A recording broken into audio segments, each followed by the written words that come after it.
Hey, what's up guys? We're back again to showcase the 3 best decks in Clash Royale to upgrade no matter what skill level or trophy range you're at. After Earthquake got nerfed, it seriously shook up the game, and the strongest decks are not the same. I'm going to be showcasing 3 decks today that are easy to upgrade, that work no matter what skill level or trophy range you're at, and are still played at the top of ladder without any champions. All 3 of the decks today have been strong for a long time and played by professional players. So let's go jump right into the action and show you guys my top 3 decks to level up in the new meta in Clash Royale. A huge thanks to everyone that's using creator code SirTag to support the channel. The first deck that we're going to be showcasing today is the most dominant mortar deck in the game. Mortar is a common card, so it's incredibly easy to level up, yet it's one of the most annoying cards at top ladder. No matter what your win condition is, if it's Rail Hogs, Ram Rider, Balloon, Giant, if it gets too close to the mortar just starts locking onto the tower. So the opponent that's already going on offense has to spend way more elixir to deal with a mortar, usually spreading them too thin so then you can get damage with Spear Goblins plus Miner, Cannon Carts locking on, or guards counter pushing. You have so many different ways of getting damage with this deck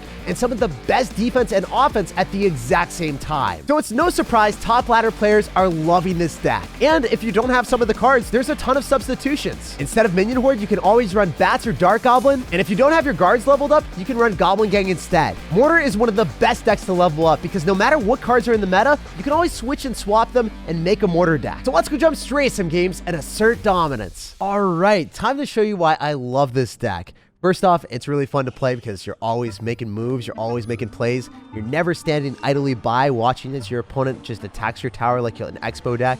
Second off, all the cards are pretty underrated. I would say that Cannon Cart, guards, for whatever reason, they're not going to get nerfed for a while because no one's really complaining about them. Yet, they're some of the strongest cards in the game. This guy's got Golden Knight and Log. I want to go in for a Minion Horde as quickly as I can so that Golden Knight, please don't dash on my tower. Please don't dash on my tower. He's not going to click the ability. Awesome. I can Fireball on this. This might not be worth it, but if I can kill the Hunter with the 1 tap, the minions lock on a tower doing devastating amount of damage. That's what I'm talking about. We're likely playing against a 3 Musketeer deck, and when you play against 3M, it's ideal that you have Miner for the collectors and Fireballs if your Miner isn't able to break through. Even if we get negative elixir trades overall with the collector, it's fine because I can guarantee that my cards on defense will net me some massive positive interactions. I'm likely going to have to eat the Rail Ghost here. The Miner is going to do enough damage to the collector, and I needed to have enough elixir to stop the Golden Knight. So this Cannon Cart is going to be amazing for me. Shuts down the Golden Knight. Also is able to finish off the Rail Ghost if it wants to look at the Ghost, but the Ghost is so spooky that he's just like, dude, I'm not going to even stare at it. I'm too frightened. I got to go look at the Golden Knight instead. So it is what it is. Dude might go for 3 Musketeers in the back because he has it in cycle. He's also up a bit of elixir. Yeah, that's kind of what I was expecting. Usually what you want to do is you want to go for the Minion Horde in the lane of the 2, if you can, and then save your Fireball for the Elixir Collector, or go for guards in the lane of the 2. And if you want to slow roll a Cannon Cart, you want to slow roll it in the lane of the 1 Musketeer, simply because if you slow roll anything like a Valkyrie or a Cannon Cart in the back, and it goes into the lane of the 2 Musketeers, they have such high firepower that you don't want to, go into a contest against 2 of them. 2 brains are always better than 1, and it's just a surefire way of getting your units damage down quickly. I can't Fireball that. I actually messed it up pretty bad. Oh, no! I was hopeful that the Bandit would get stuck on the side of the Collector. I was like, we got this on lock. If I can shut down the Bandit here and then make sure it dashes but then goes back, it's pretty funny. I might want to go in for Spear Goblins and then Log and then Fireball on top of the Musketeers, or at least finish them off with a Log. That would be nice. I can go in for a Minion Horde because he hasn't seen it. Yeah, no, I think he has seen it. It did kill the Golden Knight earlier. So I'm going to go in for part 2. Hello, buddy. I'm ready to start spamming you on both angles. You're going to get some damage, but you're not going to get as much damage as me. And I might be able to finish you off with just a couple more fast cycles. So I'm going to go in for a Cannon Cart here. Expect him to go for 3 Musketeers in the back. So I can go in for guards on top of the Hunter, finish that off, and make sure he can't start to spam more stuff at me. With the Cannon Cart getting the protection for the mortar, then I just need to go in for 1 more mortar shot, a Fireball, and I win the game. So GG and well played. It was a pleasure asserting dominance against you, buddy, and good luck in the rest of your ladder. Ooh, wow, the Golden Knight did a lot more damage than I thought. I'm not used to that card being so broken. I'm like so convinced that I can stop every push, and then the Golden Knight comes through. And he's like, Jake, no, we're gonna make this a little bit closer for you. So even against Golden Knight and some of the strongest champions in the game, you can pull out W's. To jump into this game, first things first, we never want to cycle our mortar at the start. If you're playing against someone that has a win condition, and they drop it at the river, then you can cycle your mortar. But if you adventurously and ambitiously cycle your mortar at the very start of the game, and then they go opposite lane on you, you kind of look like a fool. So I'm not going to be that fool today. We're going to go for Spear Goblins, and we're going to go in for a Miner in the right-hand lane. This guy's going to have bats, and it's looking like it might be a Lumberjack Balloon deck, or maybe Lava Hound with Lumberjack Clone. I don't know. Whenever I see bats, that's what I'm expecting. I 100% don't want to go all in yet, so I'm going to go in for a Cannon Cart off to the left-hand side. Make sure I can kill the Lumberjack and have him focus on that first and foremost. Look at the Minion Horde. It's going to devour everything. That's so good. As long as the Cannon Card is the primary target, your Minion Horde can thrive into the face of any card that has splash damage.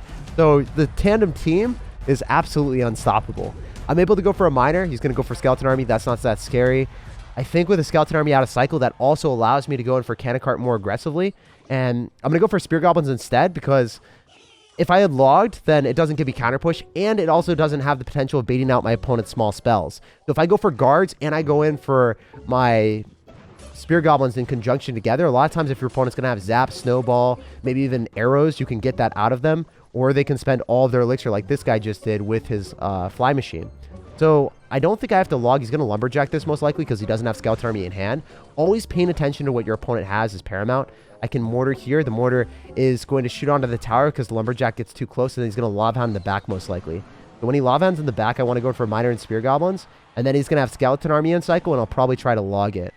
So I can do it on either side. In this side, he's more likely to not go for a Skeleton Army. In the right side, he'll probably go for a Skeleton Army. In the other side, he could go for something else that wouldn't have to defend it, right? So yeah, we hit the Skeleton Army, which is exactly as we expected. But he could have dropped like a Fly Machine or a Baby Dragon behind this, and then he could have defended and had that unit like go behind the Lava Hound. So that's why I was like, okay, we're going to get a Skeleton Army on the other side because he absolutely has to defend this at all costs. Also, we should be able to kill the Baby Dragon here with all the minions separating. That's so clutch. Look at the minions just following through and fulfilling the bill. This is the reason why I like the deck so much. Even into the face against really scummy and swarmy clone decks like this, you can still assert dominance. With 23 seconds remaining, I will lose that tower. There's no doubt about it. I'm going to log, though, because he's going to have to go in for a Skeleton Army if he wants to defend this. And then I can get Spear Goblins down. And then, ooh, wait. He doesn't go Skeleton Army. He all-ins instead. This might be really bad. I'm not sure if I win this anymore. Just because of that Skeleton Army, it's going on top of my King Tower, and that's a ton of damage. He's going to clone it up. Oh, my gosh. Do I lose this? No! I played so well. Sometimes you can't win every game you play, guys. And that was just one of those moments where I went for a prediction log. It didn't work out, and I lost the game off of it. So you live, you learn. You always play better. And we'll bounce on to the next one. The second deck today has my favorite card in Clash Royale, the Magic Archer. When you line him up with your opponent's units and towers, you can destroy them. If you play him well, or your opponent doesn't know how to counter him, he can be by far the best card in the game. Especially if you're lower on trophies, no one's going to know how to play against him properly. If you're struggling against mid-ladder crazy swarm cards, you're going to have a ton of splash damage with the Bomb Tower, Fireball, and Tornado to clean everything up. It's a really reliable deck that's used at the top ladder. You can use Valkyrie instead of the Knight. I personally prefer Knight, but if you want even more splash damage, use that Valkyrie. There's infinite opportunities for damage with a fast cycle of minor wall breakers, Fireball, and then the Magic Archer or Tornado to close out games. So let's go jump right into the action. Hey, so jumping into the game with one of my favorite decks in Clash Royale. No matter what, I feel like Magic Archer can win you games in every matchup. It's one of those cards, if you master it correctly, it can pop off and give you unlimited damage on towers. Also, splitting wall breakers at the start, my opponent was confused. He was like, I got to spend elixir on both sides. There's too much for me to deal with at the same time. I love seeing that. So I'm going to wait. I'm going to drop my Miner at the last possible second, and then we see Lumberjack plus Bombers. So I don't know what this deck is. I would probably say Golem Clone, but I can't guarantee anything. And one of the reasons why I think this deck is so safe is if you're playing against a beatdown deck, and especially all the weird mid-ladder decks that you might face, you want to have Bomb Tower and you want to have Tornado in type of control decks because you're able to shut down a lot of their bridge spam very effectively with all your splash damage.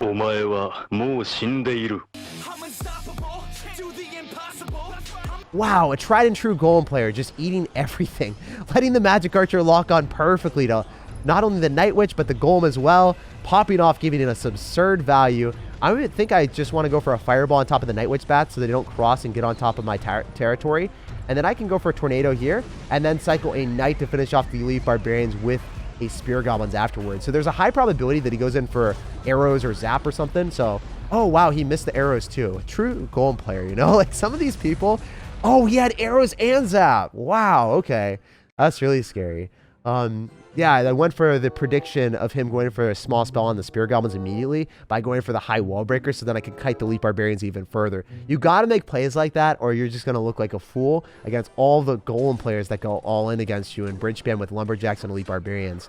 I've already activated King Tower. I don't think it's necessary for me to do that again. Also, if you're playing against Elite Barbarians and bridge spam, you don't need Valkyrie. I stand by this. I think that you can defend with a Knight and Bomb Tower because Bomb Tower already gives you great splash damage, and the Knight will afford a better, faster cycle. So I like Knight in this deck a lot more. I'm going to Tornado this back so then the Elite Barbarians are going to take more damage, and I might be able to even finish off the Bomber there, so that's good.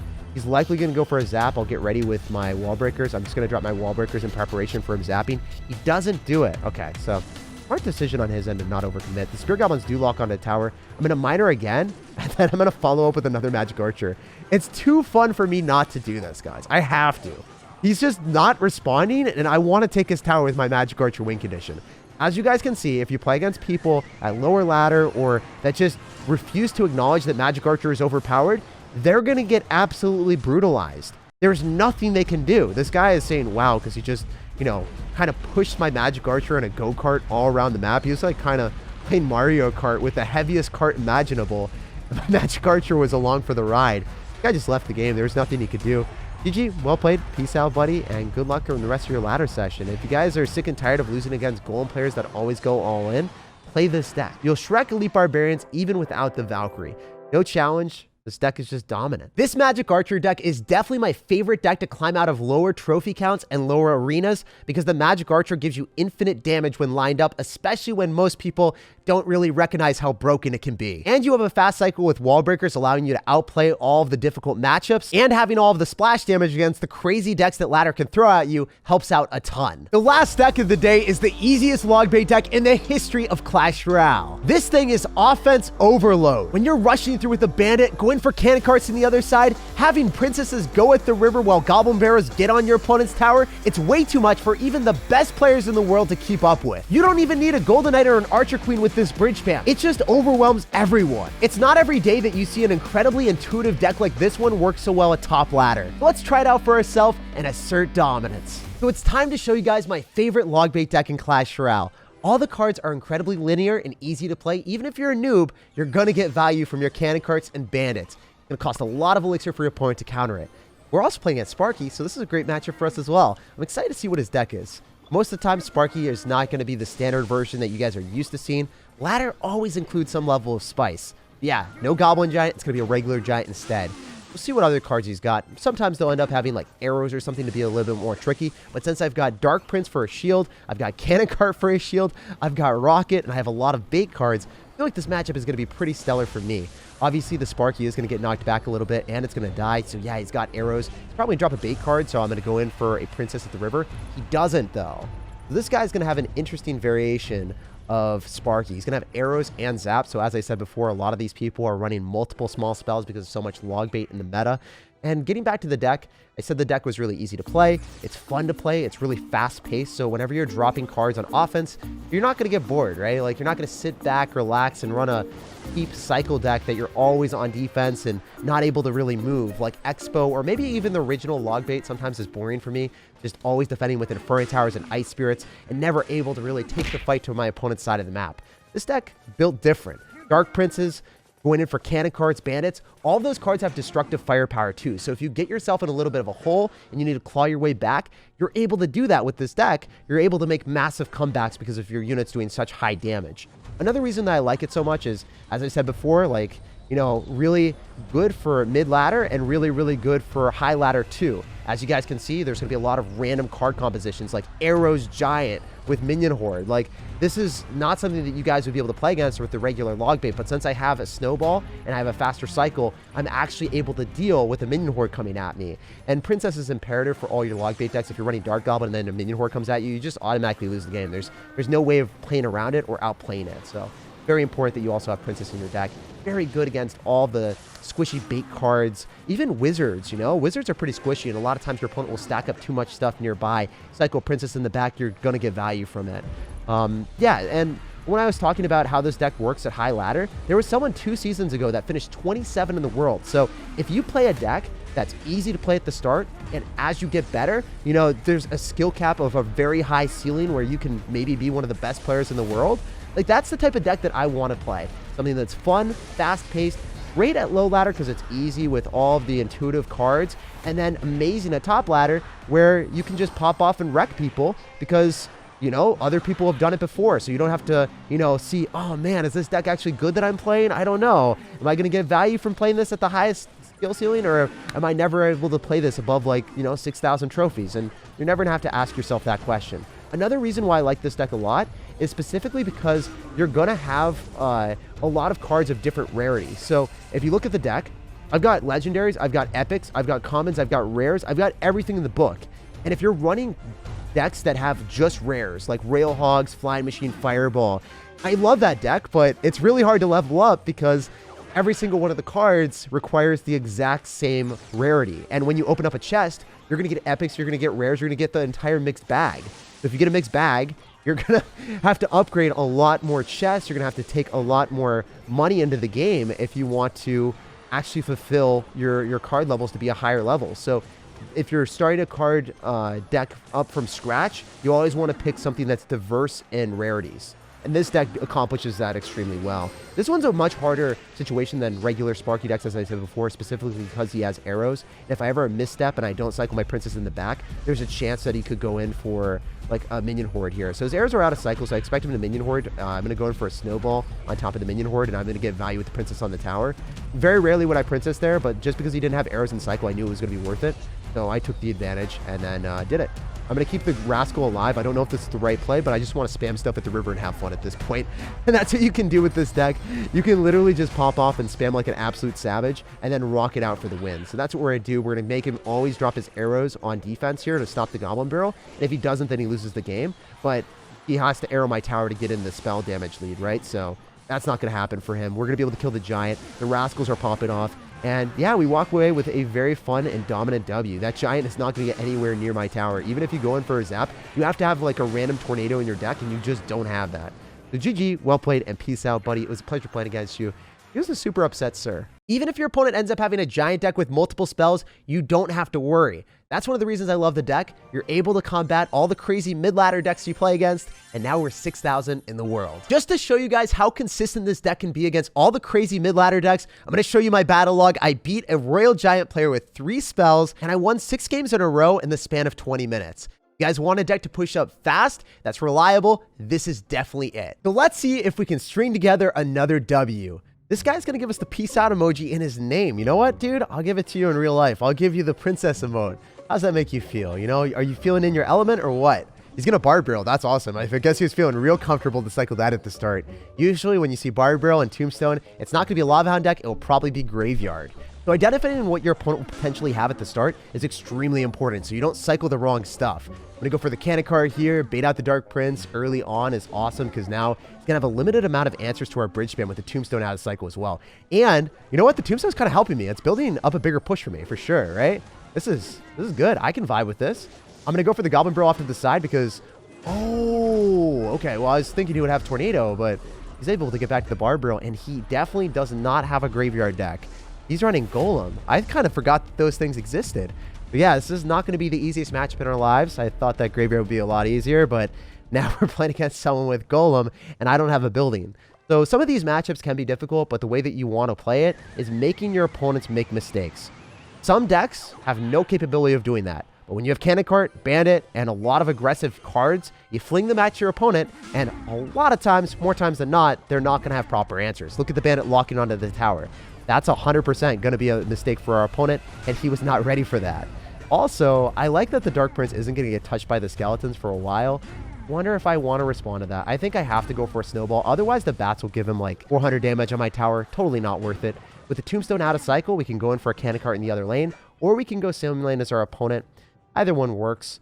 Generally, if we're playing against Golem, I want to stack up as many princesses as possible. That's another important differentiator depending on what deck you're playing against. If you're playing against Expo and it's really hard to keep the princesses alive, you cycle them at the river and you get your chip damage. If you're playing against someone that has Golem and they can't kill your princesses, what do? You just keep stacking them up and make your opponent super sad and frustrated. That's what's up. So I'm going to go for Rascals here. I'm going to bait out a Dark Prince likely. So I'm going to go for my own Dark Prince on the other side. Oh, wait. Yeah, we get a Dark Prince and a Tombstone. That's more than I wanted. That's more than I bargained for, my dude. That's beautiful. So I'm going to go in for the Bandit on the right-hand side. I don't know if that's good, though. It doesn't go onto the Dark Prince. It hits a skeleton. I thought if I dropped it off to the right, we would be able to evade the skeletons, but I guess you can't ever leave with the skeletons away. I'm going to go for Rascals up top just to make sure that we're able to kill that baby dragon as quickly as we can, and if you want Tornado it back, that's still a vibe. I don't really care. I can cannon card here. The Princess is going to bait out some more elixir. I guess he has a terrible card cycle. He would have never went in for that. He would have never went in for a Tombstone to kill a Princess.